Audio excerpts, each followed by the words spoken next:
जितना ज्यादा कपड़ा पहनो जितना ऊनी कपड़ा पहनो उतने शरीर बचा रहे। आ गर्मी में जितना कम कपड़ा पहनो उतना शरीर ठीक है। क्या कि गर्मी में लगेला गरम तो ज्यादा कपड़ा के जरूरी नहीं है। जान में लगेला जाड़ा, जितना ज्यादा कपड़ा पहनो उतने फायदा कर। जाड़ा कब लगेला? बीच में ना लगे। या तो जाड़ा शुरुआती होई परवाह करब मार दी ठंडा तो बुझाई को जब देह में बथा उखड़ जाई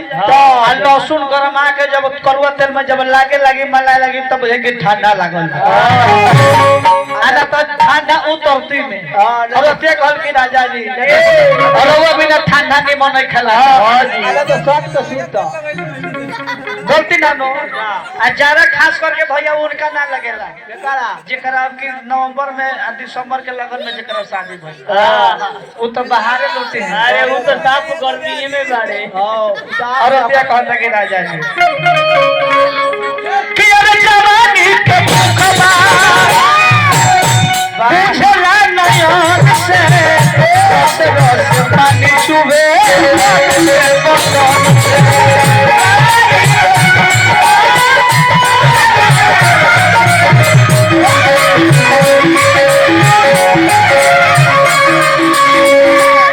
पेट के भूख बा रोटी खा ले भात खा ले चल जाए। पेट के प्यास में पानी पी ले चल जाए। बकरी जवानी भूख की अन्न से ना जाए। जवानी के भूख बा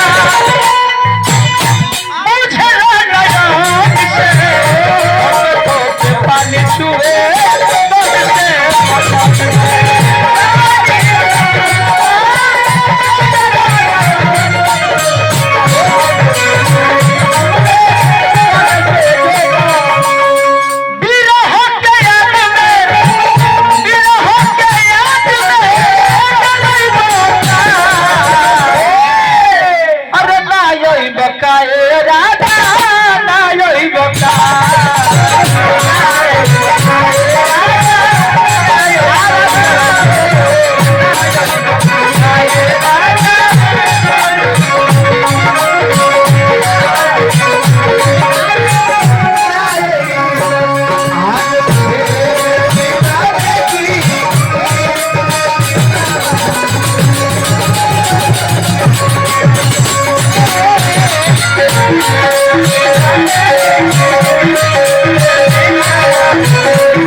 रात के सपना देखो सच ना होला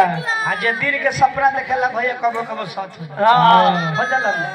और अतिया कहते जब पहले सादा मुर्गी लागी हां अब पलक सादा मुर्गी मरी है सादा मुर्गी के भाव बा कैसे भाव बा कैसे हां कि दिन में देखले बहुत सुंदर मुर्गी तो ठीक रहता हो मुर्गी ठीक देता रू अब चक्रधार मुर्गी अरे कमर आखा में रहे के अरे भाई हो चक्रधार मुर्गी मारा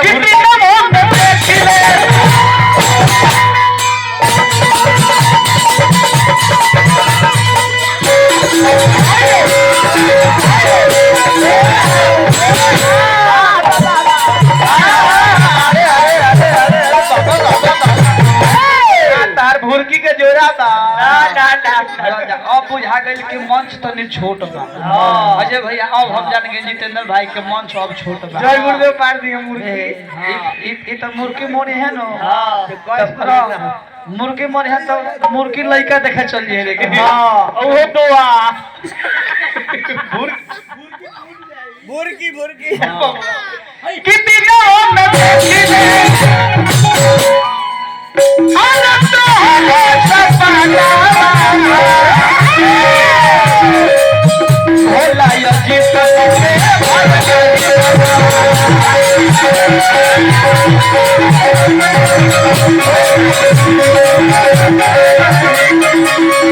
बड़ा ही सुंदर कलाकार भाई हमारा जितेंद्र राज एक दिन अभिषेक बाबा फोटो तहार डाले रहल फेसबुक पे तो खाली प्रद्युमन परदेसी जी के तार चेहरा सेम टू सेम लगा तो हम जननी कि ना भाई धरती जो जो आगर बारी अब प्रद्युमन तब हीरो बन गइले अब उनका हीरो बनने में लेट नहीं अब फिल्म भी आई रहला बादल की कौन फिल्म आई है फिल्म भले ना लाडला तो फिल्म उलम साइड कुछ कारणवश फ्लॉप रहल लेकिन हम चाहब अब उनकर सीट खाली बा अब तू आगे बढ़ अब आया सीट पर जल्दी काहे कि खेसारी भैया के सीट खाली रखा अपना छपरा जिला में काहे कि आलम राज के मार्केट खत्म हो गई हां दीपक लीलार के मार्केट खत्म हो गई हां दीपक लीलार बुझाले के लेके पूरा संगीत में कब के हम है हां घमंड में हो गइले माई उनका भी सहत गइली आज पटना में रहत है कतने एल्बम गावत रहे हिट नहीं खोज काहे जेकरा लगे घमंड हो जाई सरस्वती भैया हट जाई गलती ना तो कहने भाई तो छपरा जिला में खेसारी भैया के बाद जगह खाली रहे तो प्रद्युमन के बाद खाना होता अब प्रद्युमन के बाद जगह खाली होई तू हेलो के रहत जितेंद्र भैया के स्थान पहुंची प्रद्युमन के बाद भोला के आ रहल बा हमने के का कहे के बा हमने तो प्रद्युमन रोशन हमने के जोड़ीदार बा तब भाई बरस चाहे भोला बरस कोनो दिक्कत नहीं गलती ना प्रद्युमन बम्बे जाए हैं तो कम से कम हीरो बन है तो कम से कम हम भाइयों के तो सीन ले आ ना भी है तो कावल में हाथ लगा के सीन ले वो वाला चिंता नहीं है देवो गलती ना नो अरे देख हटा के राजा जी बिना हो में देखी अरे तो हो सपना भोला अजीत जी के ही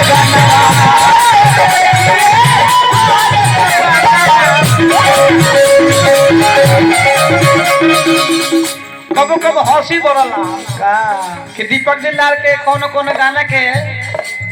किशन कुमार बारे गाना के कोनो व्यू लगे के वीडियो बनाई है तो खिसिया के दीपक दिलदार कोने का है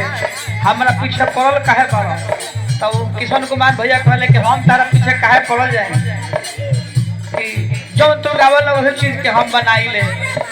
कि आज के बाद हमरा तो हंसी बरला ये चीज के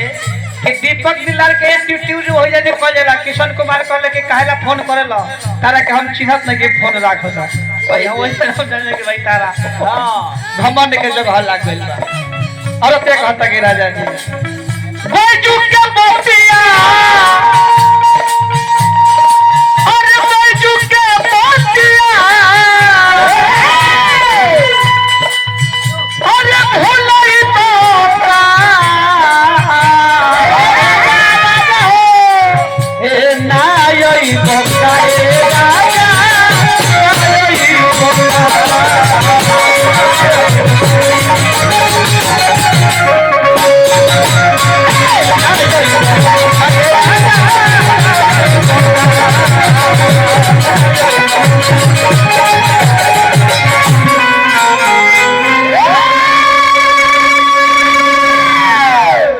पुरस्कार अभी हमारा